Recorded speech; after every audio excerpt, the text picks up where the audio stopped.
क्या हुआ आजकल? आज हम यहाँ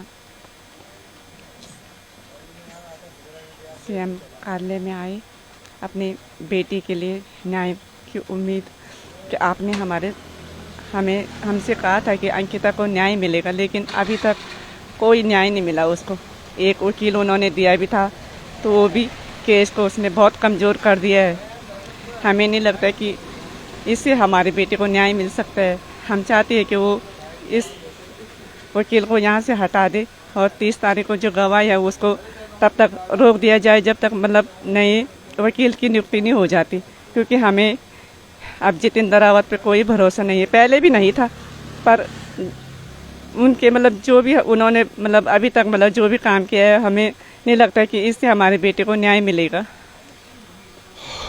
बड़ा हृदय विदारक है ये, और कहते हैं कि जब मैं बारिश में जाता हूं जानबूझकर कि लोग मेरे आंसू ना देख पाए। पूरे पौड़ी से आकर आज देहरादून, पीछे मेरे देख रहे होंगे आप सीएम आवास में, और वहां पर ये मजबूर माँ बाप। कितने महीने हो चुके हैं, उत्तराखंड की तमाम जनता शायद भूल चुकी होगी। आज रविवार भी है तो आप अपने घरों में बैठे हुए शायद इस प्रोग्राम को भी देख रहे होंगे। लेकिन मुझे यकीनन केवल शासन प्रशासन का गुस्सा तो अलग है, सरकार का गुस्सा अलग है, पर आम आदमियों की भी मैं जो बोल रहा हूं, मैं और आप, हमारी भी संवेदनाएं शून्य हो रही हैं। मैं हमेशा कहता हूं कि जब तक हम चुप रहते हैं कि मेरे दरवाजे पर कुछ नहीं हो रहा है, हमें सुभाष चंद्र बोस या कोई और बड़े लीडर तो चाहिए, पर अपने या नहीं किसी और के घर में। आज ये माता पिता यहां पर बेबसी में बरसात में देहरादून से यहां आए कि सीएम साहब इनकी गुहार सुन लें। जो इनको वकील मिला है वही अब बिक गया है या काम नहीं कर पा रहे, ये बड़ा प्रश्न है। ये तमाम प्रश्नों के बीच में ये तीन लोग जूझते हुए दिखते हैं मुझे। माता पिता तो है ही, और एक वाकई उत्तराखंड का एक कर्मठ युवा भी, जो हमेशा कोशिश करता है कि इनको न्याय मिल जाए। और पिछले कई महीनों से मैं देख रहा हूं इन्होंने अपने सारे काम छोड़ रखे, बस अंकिता भंडारी और उनके माता पिता, कभी कोटद्वार, कभी पौड़ी, कभी देहरादून, कभी दिल्ली, और हम सब लोग देखते रहते हैं। ये अंकिता की मां है। कैसे एक बिटिया को इन्होंने खोया होगा और उसके बाद किस तरह से ये रह रहे हैं। मैं जब पहले अभी मिला तो जो ही हमारा आंखों का सामना हुआ तो सीधे आंसू ही थे इनके, क्योंकि प्रकरण को हम शुरू से देख रहे हैं। लेकिन आज इतने महीने बीतने के बाद भी जस के तस, और उसके बाद वकीलों का इस तरह से होना। क्या हुआ जी? वकील सुन नहीं रहा, किस तरह जा रहा है, क्या कह रहा है वो? देखो, अंकिता हत्याकांड केस के लिए जो हाई कोर्ट ने आज सरकार को आदेश दिया था कि अंकिता केस के लिए एक अच्छा सा क्रिमिनल वकील इनको दिया जाए, तो सरकार ने एक ऐसा वकील दिया कि जो केस को कमज़ोर कर रहा है। वो हैं जितेंद्र रावत जी।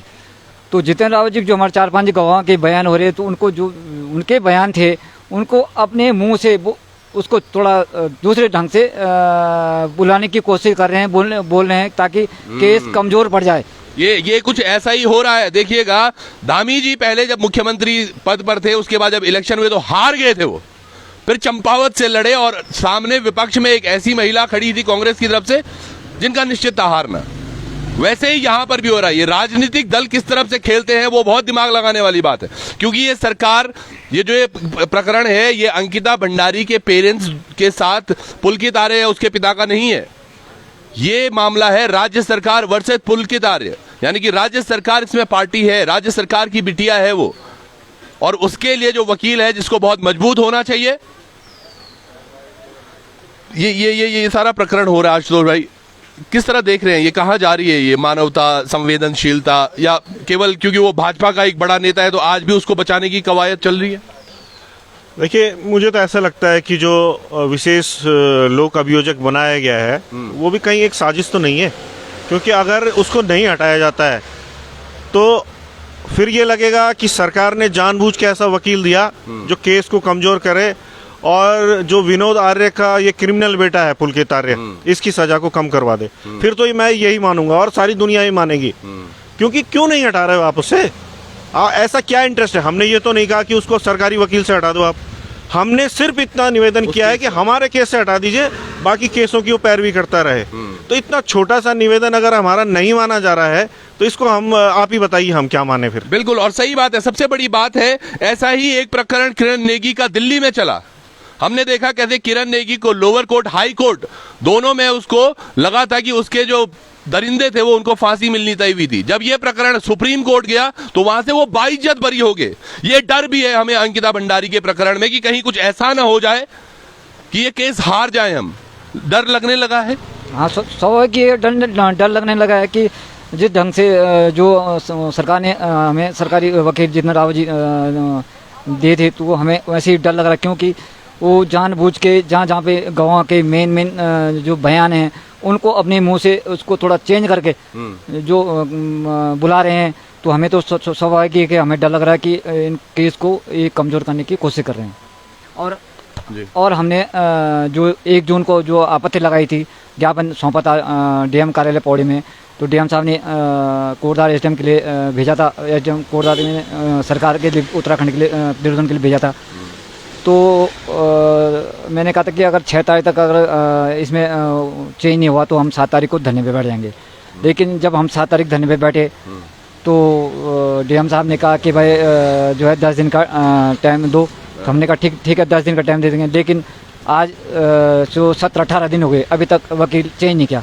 बताइए एक चीज इसमें क्या है, जब सीएम आवास में अभी थोड़ी देर पहले मुख्यमंत्री साहब से मिले तो एक चीज ये बता रहे थे कि आशीष जी जो डीएम हैं उन्होंने लेटर भेजा हुआ है यहाँ पर बहुत पहले का, और पिछले इतने दिनों से वो मुख्यमंत्री कार्यालय में ही बस रुका हुआ है। क्या कारण हो सकता है, क्यों नहीं उस पर ध्यान दिया जा रहा है? क्या ये बिटिया उत्तराखंड की नहीं है? क्या ये बिटिया भारत की नहीं है? क्या ये जो तमाम लोग यहाँ पर आज बारिश में भीगे हुए इनके माता पिता नहीं है? क्या इनके प्रति संवेदनशीलताएं नहीं है? हमने कई बार देखा है कि फिल्में जो हैं वो हमारे समाज का आईना होती हैं। एक बहुत पहले फिल्म आई थी कि तारीख पर तारीख पर इंसाफ नहीं मिलता, और वही इनसे साथ हो रहा है। कभी पौड़ी, कभी कोटद्वार, कभी दिल्ली। कब घूम गया आप अभी तक? बोल भी नहीं पा रहे हो अभी। अच्छा लग रहा है देख के ना, खुश हो जाइए। तमाम माननीय जो इस पूरी सरकार को संभालते हैं, तमाम चीजों को देखते हैं, एक मां को मौन कर दिया है आपने। इनको कोई उम्मीद नहीं है, ना उम्मीद है ये कि इनको न्याय मिलेगा भी। और यही चीज हमने जब शिव प्रकरण चल रहा था, एक वकील साहब से हमारी बात हो रही थी, उन्होंने कहा था कि कुछ नहीं होगा इस मामले में, और वो यकीनन वही कहानी आज लिखी भी जा रही है और लोग कर भी रहे हैं। क्या होगा इस प्रकरण में, किस तरह से ये माँ बाप इसी तरह काटते रहेंगे जिंदगी। एक नो वन किल्ड जेसिका भी कभी आई थी, उसमें भी पता चला कि कुछ हुआ ही नहीं। किरण नेगी का मामला हमारे सामने है। क्या लग रहा है आपको, अभी कहाँ जा रही है हमारी कहानी? अगर कुछ नहीं होता है तो कहाँ तक जाएंगे? अब देखो, तो हमने अभी यहाँ पे सीएम साहब से मिलके आए हैं कि हमारा जो है वकील है उनको तुरंत हटा दिया जाए और हमारी सहमति से नया वकील नियुक्त किया जाए। तो वकील एक बदलने की तो बात कर रहे हैं। मुझे लगता है ये ज्यादा बड़ा प्रकरण है, ज्यादा टफ होता है। कुछ भी नहीं, कुछ ये मुख्यमंत्री जी 1 सेकंड में बदल सकते हैं। सरकारी वकील है और वो केवल इस केस से बदलना है कि इस केस में पैरवी ना करे। दुनिया भर के सरकारी वकील हैं, पौड़ी से वकील जा सकता है, देहरादून से वकील जा सकता है, कोई भी वकील वहाँ पे रोज तो डेट होती नहीं है, 15 दिन में एक डेट लगती है। हम भी जाते हैं पौड़ी से, तो देहरादून से या कोटद्वार से ही कोई दूसरा वकील है पौड़ी से जा सकता है, कोई दिक्कत की बात नहीं है। लेकिन क्यों नहीं बदला जा रहा है? तो भाई मैंने जैसा आपको पहले कहा कि अगर नहीं बदला जाता है तो फिर हम इस केस की पैरवी नहीं करेंगे। अब पैरवी नहीं करेंगे क्योंकि वो केस हरवाना चाह रहे हैं। अब उनके पीछे क्यों खड़े हों? कोई सेंस नहीं है ना उसका।